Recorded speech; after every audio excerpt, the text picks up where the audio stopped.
then comes in. So as I told you before, this is just an introduction to LaTeX, and it is a beginner's tutorial. Now, my name is Joel Odida, and I am a teacher educator.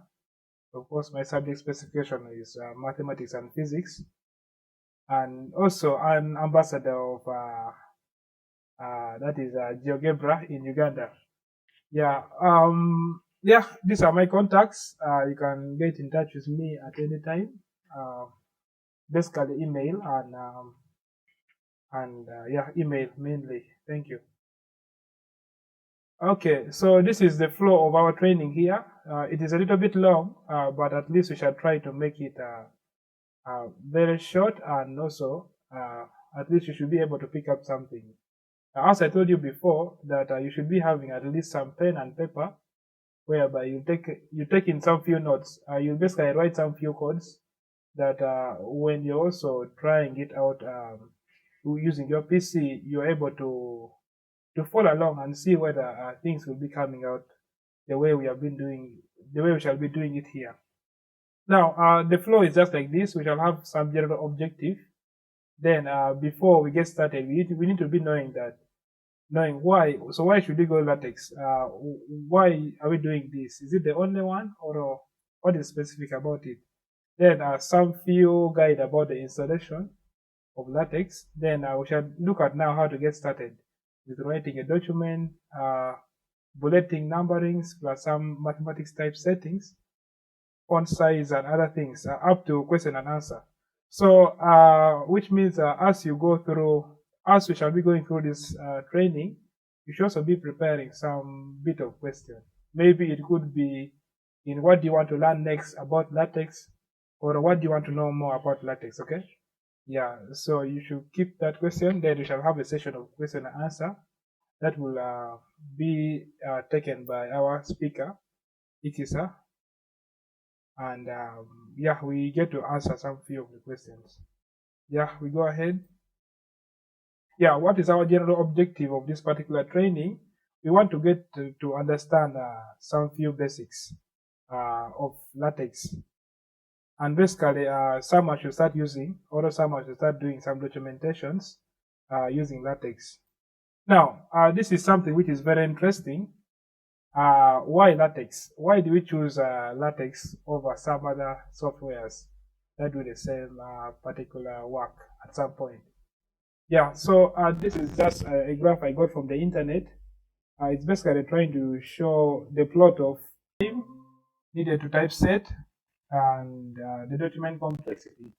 So you realize that this is Word, this is Microsoft Office Word, then this is LaTeX.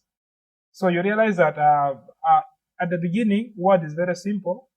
Then it is simple. Then as the document keeps on complexing, Word becomes a little bit tough and time-taking, okay? So, but in the beginning of LaTeX, it's a little bit hard. You need more time to learn some few codes. After learning it, then you realize that as the complexity of the document keeps on going high and high, then definitely you see that LaTeX takes less time, okay? Yeah, that's why we basically choose LaTeX, because as mathematicians, at some point we shall be writing our report for a research, or maybe writing even a book. You realize that you need to put in a lot of mathematical equations and keep capture of the equations, equation number 1, equation number 2. So sometimes that kind of document is really very complex. So when you're using Word to edit it, or any other software, it is a little bit time taking, okay? So LaTeX will basically help us do that very fast. That's why we choose LaTeX over some other softwares. We should also learn that LaTeX, at some point, it also brings out some beautiful expressions of mathematics, very beautiful equations. They are just nice to see compared to words. So that is also one of the things that we choose LaTeX over other softwares, okay? So it is really very beautiful. We shall see LaTeX equations looking very nice compared to others. Now, let's go straight to the installation. Now, for us to install LaTeX, we need basically two software packages. The first one, this one Ikisa talked about, that is LaTeX. So LaTeX is basically a LaTeX distribution for a PC. So if you're having a MacBook, then you can download LaTeX. So they're all different. So it depends on the type of your PC. But if you're dealing with Windows PC, Windows 10, Windows 11, you can use LaTeX. So just go to your browser and basically type this LaTeX download. Then you'll be able to access the package. Then you download it. Then the second one, it's Text Studio. Maybe you write this down. So the next is text editor. Now this text editor is basically you have to either install Text Studio or Text Maker. So one of these is where you use to edit some of your few codes or write your codes actually. So that is what you need for you to get started with LaTeX. Those two. So by the way, as you're installing these, you install them one at a time. You have to start by installing LaTeX first. Sorry. You have to start by installing LaTeX first. Then you go to one of the text editors, which is either Text Studio or Text Maker. I hope that is clear enough to get someone installing LaTeX. Then secondly, okay, now we get started. We need to get started using LaTeX. Now take one note. The note is that we shall be always using our Text Studio. I mean text editor. We either use Text Studio or Text Maker, depending on which one we choose. Okay, that's where we shall be writing our commands or codes. We shall get there very soon. Okay, we go to writing a document with LaTeX. I think at this point here, I'll stop sharing. Then I'll share my my LaTeX editor. Then that's where we shall be now for most of these trainings. Now this is more of an introduction to actually what we are supposed to do. So let me stop the sharing and okay, share again. Windows and text editor. Share.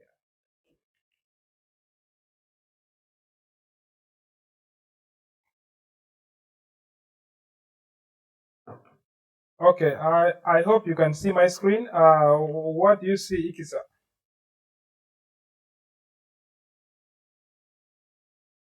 Yes, I need Yes, some. yes, I can see the text editor there. That is the Text Studio. Yeah, you can see the general asymptote and yeah, some codes. Okay, okay. Thank you very much. Now, for this particular training, we shall basically start up a new file actually. So what you're seeing here, this is your interface for your text editor. And for my case here, I'm using Text Studio. So you could choose Text Maker, which is also okay. I also use Text Maker for some good time, and it's really very good as well. So apparently, I'm using Text Studio for this particular training. Yeah. So what you see here, these are some of the menus that you can use. We shall see how to use all these. They are basically helping us to show some few shortcuts that we can do. Then at the side here, you have also where you can do some shortcuts. You can try moving around. You see what is happening. You see, so there are very many other menus at the side here that you can also use as well. So we shall get to know all how to use this. There are codes and those are shortcuts. We shall get to know how to use them as time goes on. Then we have this particular side here. Now this is where we write our codes. Okay, you're seeing number 1, you can write something, and also go to number 2, write something, number 3, write something. Okay, this is where our codes will be written, and the codes will be numbered accordingly. Then the other thing is this other side here. Now, as we write our codes, we shall be able to run the codes using some few buttons here. This is the button called build and view. So with this button, we shall be able to run some codes. Then we see the document, the sample document appear here. Okay. Yeah, so that's what you should expect for this. We shall basically be writing codes here, then we see them appear here. Okay, onto our first codes. We need to first specify our document class. Now, the document class here, it is slash document. So you see LaTeX is trying to bring for me some few options. Do you need some document class? You know, it is just something automatic, okay? So I can still continue writing. Suppose I don't know what exactly I need. So that is document class.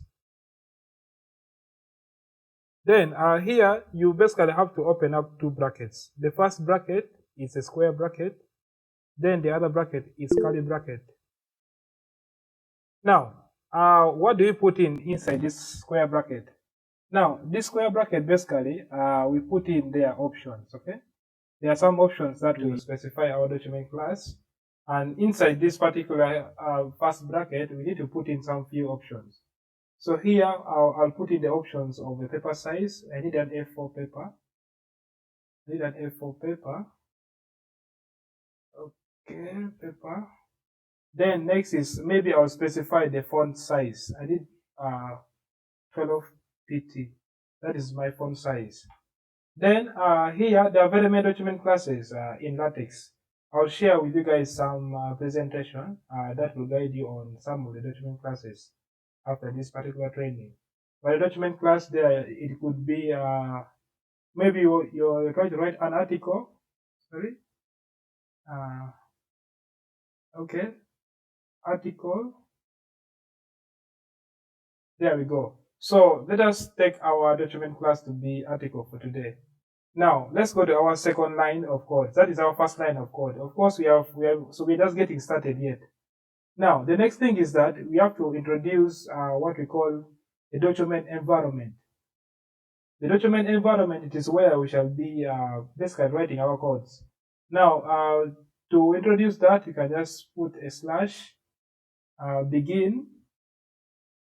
We shall begin. So that is begin. Begin. So of course it is begin document. Yeah, you can. So it's giving us some options. If I press enter, so something has happened here. You're looking at slash begin document. This one here. Then automatically after me pressing enter, you're seeing that it has given me an option of end document. So these two codes are basically used together. Okay, they are basically used together, whereby so whenever you start to whenever you begin something, you have to end it. Okay, that's why this one automatically popped. Now in the middle here, this is where the codes for our documents will basically be here. This is where we shall write our documents. Maybe I can first write something. My name is Joy. Okay, so this is just a very brief statement that I have written in here. It is basically just between the begin document and end document. So let's first see. Let's first try to run this code and see what it will give us. Run. Yeah, I hope you guys can see something here. Exactly this statement that I've written here, it is what is showing up here. Levi, can you see this? Yes, please, I'm seeing. Yeah, so this is actually how we get started with it. So with actually LaTeX, you just have to write any statement here. Anything that you'll put in here will show up here. This is just some preview that you keep on seeing as you keep on building on your LaTeX. Now, there's one key important thing that I did not tell you. Maybe when you're trying to write yours for the first time, it might disturb you. Before you start running these codes here, you have to first save your document. Then to save your document, you have to first come to the save mode. You can press Ctrl S. You can press save. Then you save it maybe as LaTeX 001. Okay, so after saving your document or your file, then you are able to now run your codes peacefully. So some of you, when you're trying to write it for the first time and when it's not saved, you might not be able to see the codes. So that is basically how we get started with LaTeX. Okay, let's proceed. Now, after this, then our next interest is to that is our first code actually in LaTeX. Now, I want us to look at bulletins. How do you do bulletins in actually LaTeX? So so what we need here is maybe I want to say let me just write any statement. Maybe types of animals. So maybe let's say that we want the types of animals to appear in bullets. Maybe the first bullet should be domestic animals and wild animals. So what do we do? Now here what we have to do is we have to create an environment for our bullets. And that environment is called itemize. So when I press slash begin, it is a begin open brackets and close brackets. You can open and close at once. Then it's itemize. So it is showing me some option, but let me just go manually this time. I begin itemize. Then I also have to end it as well. Slash end open brackets. That is itemize. Yeah, there we go. So this particular environment here, it is basically going to help us to bullet our codes. So we are trying to write the types of animals, and our first type of animal is we have domestic animals. So what you have to do is you have to put the code slash item. This one is showing that this is the first bullet that you want it to appear there. So maybe we have domestic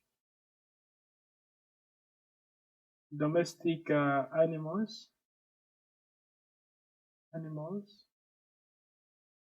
Then our second item or our second bullet is item. It's wild animal.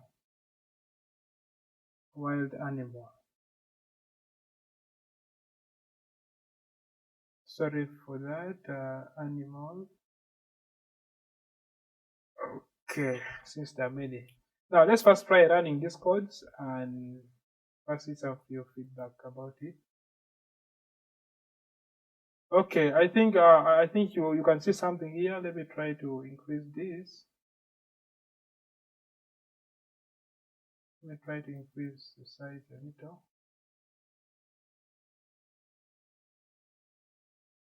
Okay, this is just what I've typed text in in my codes. I try to name some animals types, and then I have to bullet it by putting in this particular environment, which is giving me a domestic animal and wild animal. Now this is how we do bulletins in LaTeX. Okay, you have to introduce an environment where your words will be. Something I did not mention, LaTeX is a very case sensitive software. Like for example, if I'm to just maybe write these items in capital letters, let's first see what will happen. Slash item. Then I maybe put, maybe someone is saying cow. Okay, let's first try to run this. What will LaTeX tell us? Yeah, so this is some error that LaTeX is trying to recognize that there's some error that we have made, and it's trying to tell me that, oh, this error is actually on line number 12, and it's basically from the spelling item. So when it's a really a case-sensitive software, what should be in capital letters? Let's keep it in capital letters. What should be in small letters? Let's keep it in small letters. And when writing these codes here, we always write these codes in small letters. So let's mark that. Maybe sometimes when you're running your codes, you might see some few errors down there. And the error details will be given to you. Maybe the error line and other few things. Then you try to check yourself out. What mistake could you have made? Now my mistake here was basically putting item in capital letters. So when I take all of them in small letters, item, then let me run this again. Yeah, you see cow pop up here as one of the types of animals. So that's what you guys should take note of. What should be in capital letters, please keep it in capital letters. What should be in small letters, also do the same as well, okay? Yeah, that is how we do bulletins in LaTeX, okay? Now our next thing will be numbering. So let me say numbering. So if you're very keen enough, one thing to also note is that LaTeX gives this particular codes different colors. You realize this is begin, itemize, it's in blue, also its end is in blue. Then these other items here are in red. So at least there's some color codings there that you can see and realize how this document is basically flowing. Okay, so at least that one there can also help someone in doing some few things, those color codes. We shall read some other places when we really realize the importance of the color codes here. Now, let me go ahead. I want to look at some numberings. So how do we do numberings? Maybe I don't want to just have a bullet of maybe the domestic animals and wild animals. I want to have number 1, domestic animal, number 2, wild animals, number 3 is cow. So how do we do that? What you have to do here is still create some environment. Let's create some environment. We can start this one from the side here. Create an environment. We can say begin open curly brackets. So that environment is called enumerate. It's called enumerate. That is the environment that we should create. Then we also have to end it immediately. Whenever you begin an environment, you have to end it. So to end it, we shall press /end. End open curly bracket, that is enumerate. Yeah, that is the environment that will help us in numbering our work here. Enumerate. Okay, there we go. This is the environment. Let me write my first item. So item, I need domestic animals. Then number 2 is / sorry, it should be in small letters, item. Then we have wild animals. Okay, there we go. Let's first run our codes. You can press okay. Here is what I've been typing. So number 1 is domestic animals and number 2 is wild animals. So whenever you want to do any form of numberings, please we use a very simple environment, and the environment is called enumerate, where you have to begin and end it. Okay, yeah, I hope you have written that. You just be taking some few notes. You could not practice it right now, but if you write these codes, then next time you are doing it with your PC, you'll be able to write these few things, and then you basically see whether your codes are running. That's how you get started. And of course, this one here, the more you practice, the more you get into it, then you also just get more of it. Okay, yeah. So that is actually how we can number and bullet our work. that is numbering and bulleting our work. So sometimes you can customize. There's some customized numbering. Let me first do it. Maybe I just want domestic animal here to be number 5. I'll customize it by putting some square brackets, and then what I will do is, maybe there should not be space here. I'll customize it by saying this one must be number 5 in my list. Let's first see what it will bring to us after running this code. Yeah, you can see that domestic animal here is number 5. Then wild animal is still number 1, which means that if you choose to customize, you should customize everything, like define everything. So maybe that is now numbering manually, okay? Yeah, so I want it to be number 6. Domestic animal is number 5. Then wild animals, we have it as number 6. So if I run this, you see that automatically wild animal changes to number 6. Yeah, that is still the very basic of our codes here. Let me first try to make this larger so that we can, let's make this larger a little. Okay, that's how we can basically write codes of bulleting and numbering using LaTeX. Yeah, if you're writing words, you just have to write words normally, the way you just write in any other software. You can also copy and paste. You can maybe have your document, which is already typed in Word. You can copy the whole package there and just paste it into the codes here. It will realize it as a normal word, okay? So what is very interesting is now what we're going to write now. How to typeset mathematical expressions using LaTeX. Now allow me to delete this. I'll just delete this. I'll delete this up to begin document, and this is still our document environment, that is begin and end document. Introduce you guys to what we call math modes. So there are basically 2 types of math modes in LaTeX. The first one is it is inline. Let me type it here. It is inline math mode.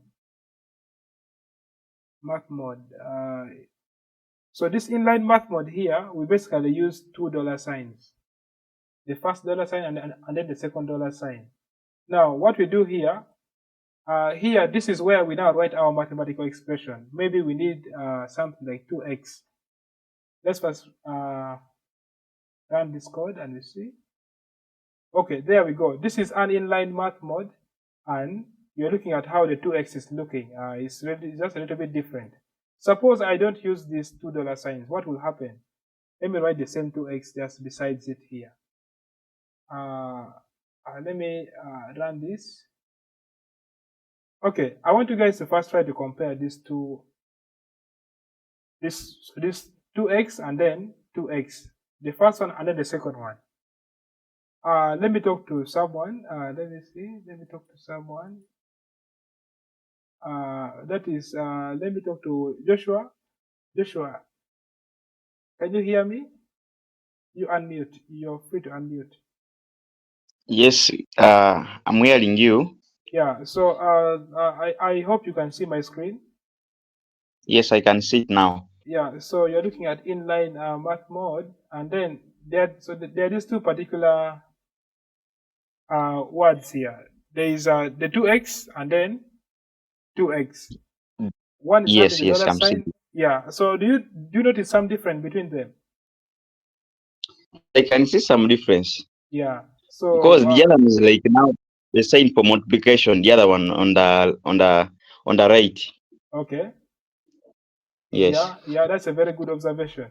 Now, you realize that when you put these 2 dollar signs and then you write your codes, then LaTeX automatically realizes that as a variable. You realize that this x here, it's now a variable, but this x here is just some normal x. Maybe you could be writing x mass, maybe any x that you could put is just a small x actually. So in mathematics, that x is always a variable. That's why we have to put the double dollar sign. I mean, the single dollar sign is separating them. This is what we call inline math mode. Okay, let's first go to display math mode. It is display. Our second one is display. This display math mode. Now, in display math modes, here we basically use $2 signs on both sides. So here we shall have $4 signs, 2 on the left and right. We have to put, this is the first one, this is the second one. I mean, yeah, there are basically $4 signs here. Now, I'll write my 2x in the middle here, 2x. Let's notice the difference. Let me run the codes. So you realize that after adding more $2 signs, and then I just have 2 on the left and right of 2x. The display math mode, it actually runs away from the line and then comes in the middle here. Okay, it gives itself its own new line. Okay, so sometimes when you're writing or when you're typing your mathematics paper, there are some things that appear into the statement, like you may be saying a fraction of this has been, a fraction over half is spent on rent. So you have to show that half into your line. So definitely there you have to use line math mode. Then if you want to write some expression that maybe says solve, then you want to put some particular equations. There we use display math mode. Okay. What I'm trying to mean is this. What I'm trying to mean. Let me see. Okay. So we shall use these two different math modes repeatedly. So let us go to powers. Powers. How do you write powers in mathematics? I mean, using LaTeX. Maybe let's say we want to write 2x raised to power 2. So I'll have to first activate my math mode, which is a line math mode. Then maybe I'll say maybe I'm just trying to type some paper. I'm trying to tell the students to solve. Then I put a semicolon. Then I'll say 2x to power. Now power here we use a cap. Okay. Then plus maybe x minus 9 equals to 0. So you're trying to type your paper. I'm trying to tell the students to solve this particular equation. Let's first try to see how this one will look. Okay, it is here. You see, automatically when you put 2x cap x, this one here is actually the power, how you write powers using LaTeX. So if you want x raised to power 2, x raised to power 3, or even x raised to power 10, that is how we write the powers sign. Now, suppose your power consists of more than one character. Let's first look at that. Display math mode. Then you go in the it is 2x raised to power 22. Suppose I need this. So if I run my codes, okay, let's first see what LaTeX has given us. Oh, LaTeX has realized that second 2 that we needed as a power is actually just one of the words into my line here, but I need it to be as a power. I need 2x raised to power 22. Now what do we do in this case? For powers that has more than one character, we have to use brackets, curly brackets. So this has to be in curly brackets. The powers has to be in curly brackets. You have to put the powers in curly brackets, then we run codes. Actually, you are now seeing this. The change is now that we have 2x raised to the power 22. So if you have more than one character into your power, you actually have to activate, you have to put that power into curly brackets. You might need to type this. Maybe sorry, let me first put the math mode. Okay, display math mode. Then I need to have a raised to power curly brackets.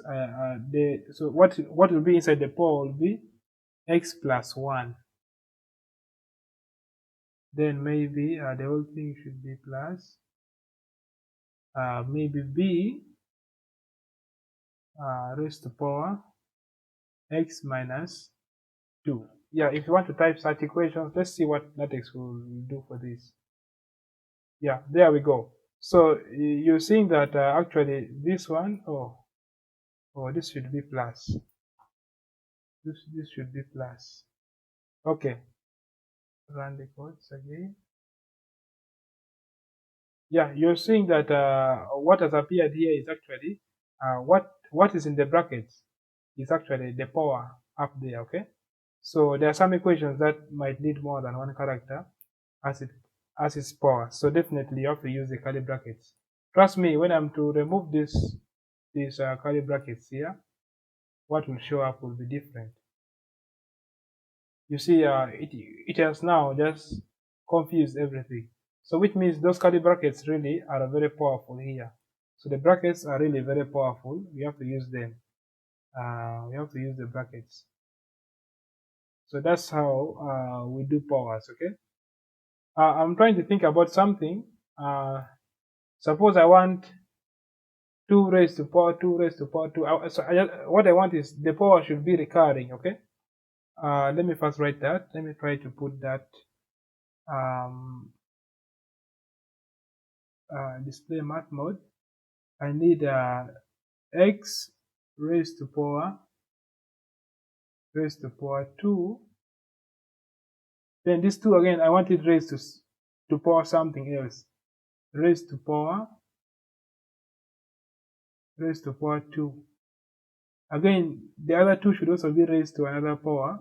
It's something unique. So we shall see. Sorry. Okay. Now, if I want this to work out, let's first try to run this code and see how LaTeX will realize this. LaTeX is now trying to realize some challenge. And actually, because you're seeing down here, there are some red marks or some red statements. So it is trying to confuse LaTeX. LaTeX is trying to say, is it 2 raised to power, x raised to power 222? So it's just trying to just bring some suggestions actually. But this is not actually what I want. I just wanted to have this second 2 to be a power of the 2 that is the power of x. So what do I do in this case? I have to utilize brackets. So I'll put the first curly bracket here to cover up everything. If I put my first curly bracket, then the other bracket will be covering up this one. Okay, let me delete this. The other bracket will be covering up this other one here. Then the other bracket will be covering up this one here. The other bracket will be covering up this one. You have to open bracket and close it. Let me first try running this and I see whether it will bring out what I want. Oh, you can now see this. X is raised to power 2. That 2 is also raised to power 2. That 2 again is also raised to another power 2. So that's how we use brackets, and that's how brackets sometimes helps us. You have to utilize brackets here very well. Try to monitor this. You try to notice the color changes here. When I click on this is yellow and then this is yellow, okay? When I click on this other bracket here, this is opening, this is closing it, this other yellow here. Then the same applies to these other brackets here. So LaTeX is realizing this as an x which is raised to power 2, that is raised to power 2 raised to power 2. something like this, you might need to write it at some point. Yeah, you can just write these codes, then you try writing it down just with your PC there. Now I want to go to the next thing with subscripts. Subscripts. How do you write subscripts? Now, if I'm to activate our display math mode, then maybe we need x1. X1. You realize that when you're writing your x1, the other one is somehow very small down there. So how do you write that in LaTeX? So we shall just type x, then superscript, use an underscore. This is the underscore. It is just above the curly bracket, the open curly bracket in your keyboard. So use an underscore for subscripts. Let's say we want to write x1. Let's first see how LaTeX will realize this. Yeah, so this is the x1. You realize that the one there, it is actually it's just a subscript actually. So that is how we write subscripts. Maybe you maybe need to write x1 comma x2 comma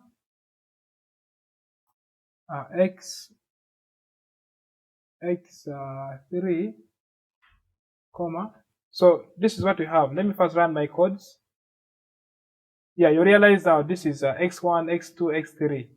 So that is maybe if you're trying to list some variables, that's how we do it. So the main point here is that if you want to write subscripts using LaTeX, we use an underscore for that particular subscript into the code page here. We use an underscore. This is the underscore, this one here. So that is how we shall be writing our subscript. Maybe let me try to modify a few. Suppose I want x subscript 1, then x subscript. The other subscript 1 also must be having a subscript of 2. Then the subscript of 2 also should be. I'm just trying to imagine something, but let's first write it here and then we first see. Activate math mode. Then we have x underscore. Now, the same thing also happens to this particular underscore here. If you need more than one character into the underscore, then you have to open brackets. You also have to open curly brackets and say this is 23. Run your codes. Yeah, so this is actually you actually have to put the 23 into brackets so that you should achieve this. That is more than one character into your subscript. So what I was trying to imagine was this. Suppose I activate the display math mode, then I say, okay, I need x underscore. I will first open brackets. Now I'll have 1. Then this one should also be should also contain a subscript, and that subscript should be 2. Then my 2 should also contain some subscript, and that subscript is 3. Let's first see how this will be realized by LaTeX. Okay, you see, this is what I was trying to imagine. X1 is a subscript of x, then 2 is also a subscript of 1. That's how it goes. So that's where a bracket sometimes helps us. And when you're very keen enough, when you look at some textbooks of mathematics, you might see some such expressions. It means that it was typed using LaTeX, okay? So that is basically a subscript. Just notice the underscore part of it is something that is what we use most in LaTeX. Now, suppose I want to type some Greek letters. You know, in mathematics, we use Greek letters a lot. Maybe you want to use cos of alpha, sine alpha, pi. pi r squared, that is the definition. So how do you do that? That is Greek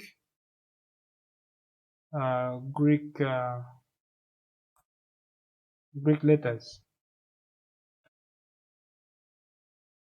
Okay, so how do you do this?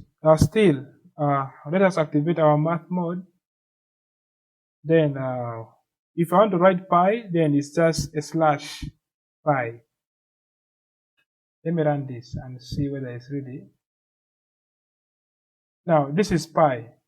So you have to write slash the word of that particular Greek letter.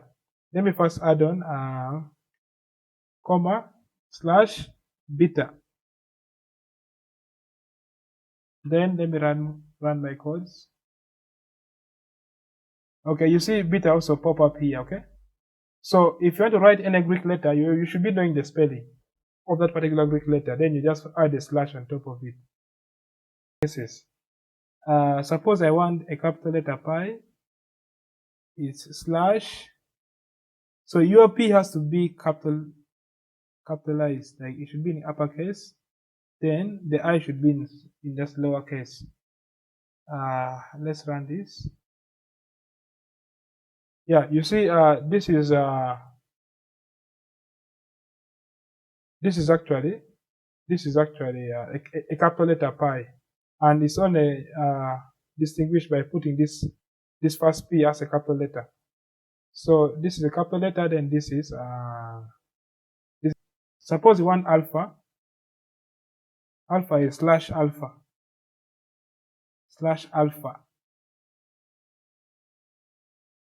Okay, we run this. Yeah, this is the alpha that we have just put in here. So those are how we shall use Greek letters in LaTeX. How we shall type it. Suppose you want to write that our area of a circle is pi r squared. How do you write the pi r squared? Let's first do that now. It is area equals slash pi. That is a small letter pi. Then you have to put a space in between pi and r. It's pi r. Then the squared now it's the power. So you have to use a cap there. So let's first run this. Yeah. So in this case, you are now seeing that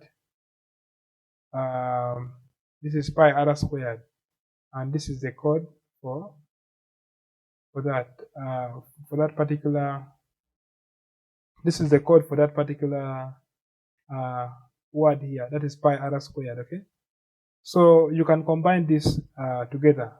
Suppose someone does not put in space here. Suppose you don't put a space between r and I. What happens? Already it will show in some codes. LaTeX is not realizing that. So which means that space that you put in there is really very important. If you run these codes, yeah. Okay. So let us look at how to write this trig function. Trig functions. Yeah, so how do you write trig functions in LaTeX? So here, what you have to do is to, of course, the display math mode or the inline math mode is what you have to write the codes into. Now, suppose I want to write a code like y equals sine x. What happens to this? Let me first write this code. Let me first run it. Sorry. Let me run the codes. You're seeing that this is y is equals to sine x. Now, some people might realize that this is the right way of writing this particular equation, but when you look at the s, I, and end, those ones there looks like variable. But when you're writing sine, those are not actually variables. So this is the wrong way of writing sine x in LaTeX. So let us first look at what is the right way. This is the wrong way, okay? Well, let's look at the right way. The right way will be y equals. Now you have to put a slash. There must be a backslash. Then you say sign. Then you now add on the angle there. You have to leave a space between sign and x. This is the right way of writing this particular equation, not the first way. So let's run our codes. This is how it should appear. So the sign should not be a variable. These are two distinct things, okay? So some people, when they're just beginning, they could just hope to write it in the first way here. But you're trying to make everything there appear like a variable. Yet our variable here is only the x, but the sign is just a normal letter. So what you can do with that is to add, to just actually add some backslash. You can add a backslash on this, then you'll have it in the right way. So yeah, so the same applies to turn. You can say turn. Oh, okay, maybe it is some equation y equals to slash tan alpha. It is slash alpha, tan alpha. There we go. So let me run this. Yeah, so this is the feedback that we get. The tan is just not a variable actually. So if I'm to remove this slash here, then let's see the difference between this tan here. It changes. You look at the tan here, it just appears like a variable. Let me first copy this, Control copy, and Control V. So let me add on the backslash on this tan, which is the right way. Yeah, you realize that there's a big difference between these two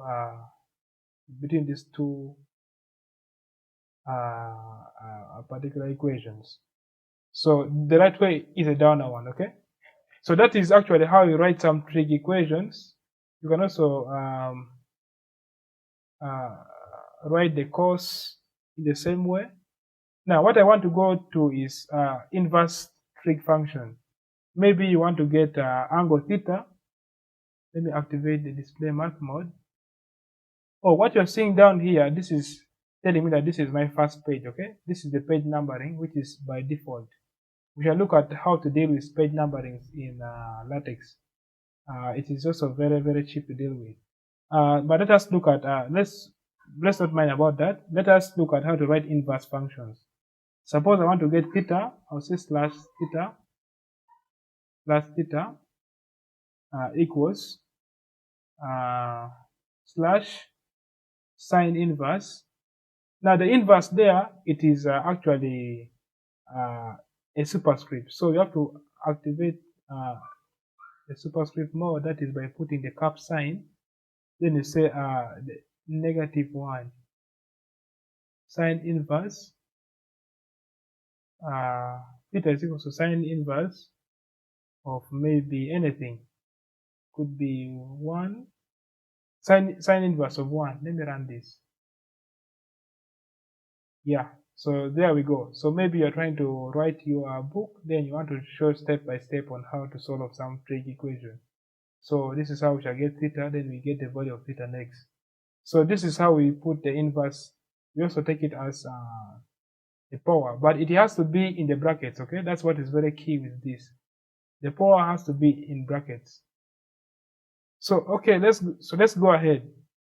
How do we deal with log functions? How do we deal with log functions? Log functions. Okay, log functions using LaTeX. So you have to activate the math mode. Of course, this is display math mode. I'll use it repeatedly. So suppose I have an equation y equals if you want log, then if you write like this, log x. Let's see what this will give us. Let's see what this will give us. Yeah, so what we have here is that log x, but this is the wrong way of writing this. Now, what is the right way? The right way is when we add in the backslash here. When you add in a backslash, let me copy this. Let me copy this and then paste. Then maybe I try to, let me add on a backslash here. Then uncalls. Okay, there we go. This is the right way of writing y is equals to log. So logarithm, you have to add a backslash log. So not this way. This way, you're trying to write variables only. I hope that one is taken note of. Suppose now you want to write maybe, of course, this is log 10. The one that has no base, it is log 10. Suppose you're writing the one with a base. Let's say it's base 5. How do you do that? Your math mode. Then that is y equals slash log. Then base 5. The base 5 will be an underscore. So you have to use an underscore 5. That is a subscript. Then leave some space. Then you say x. So this is log base 5, log of x base 5. This. Yeah, there we go. So this is log x base 5, okay? Log base 5x. That is how we read this.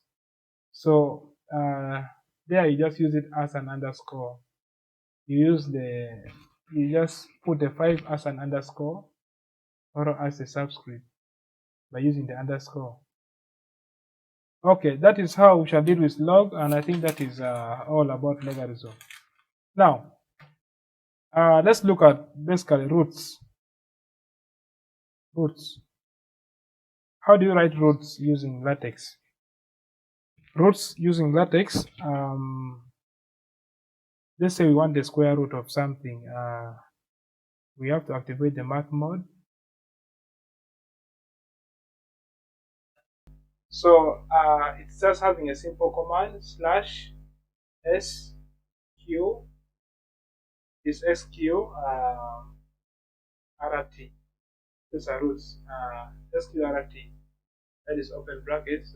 You can now write curly brackets, open curly brackets, and then you can say maybe I want to have a root of 2. Let's run our codes. Yeah, this is exactly the root of 2. So the code is just sqrt. Suppose you want a cube root. Suppose you want a cube root of 2. Let me copy this. Control copy and paste. So suppose I want a cube root of 2. So with this, then I have to put in some square brackets before what I want to appear as cube root. This is you put some square bracket, then you add on 3.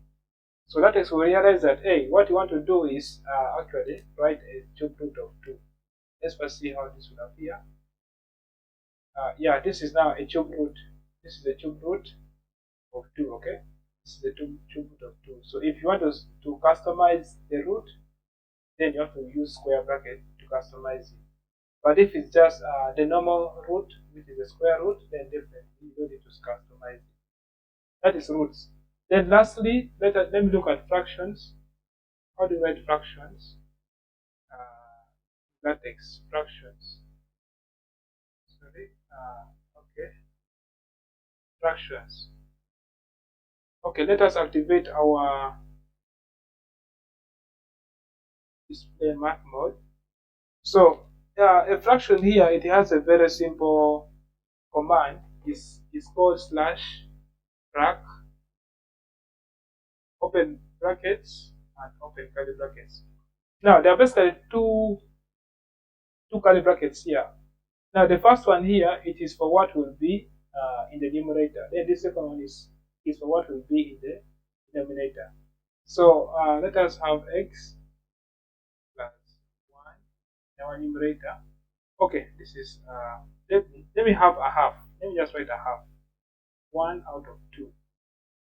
Let me run my codes. Yeah, this is how we write fractions. So this is just a half. So the command is /frac.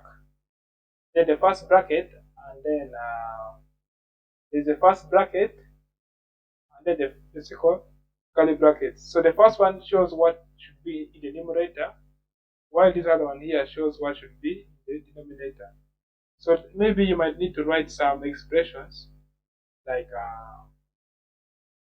open the math mode, then that is /frac, open, and again.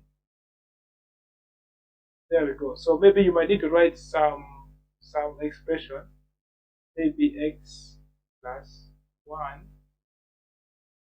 Then you go to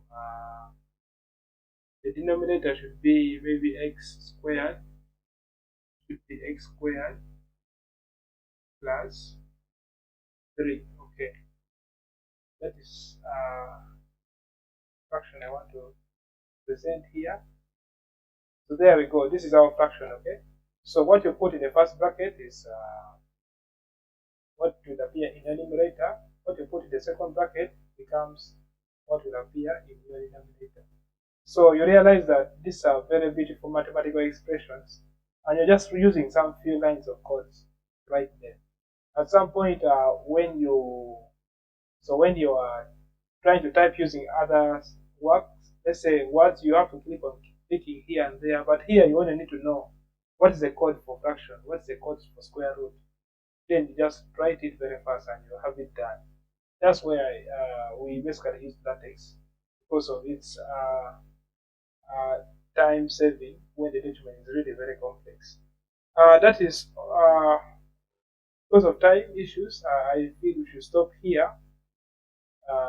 Maybe we shall organize another training to look at some few things, because you also need to be looking at integrations, double integrations, a lot of other mathematical expressions. How do you write dy, dx, all those? We would need to know how to write all those.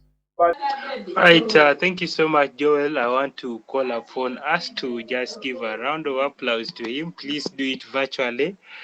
You can use your virtual hands, and please do appreciate him for this training. People who are not seeing the virtual hands, they are there. I have used mine.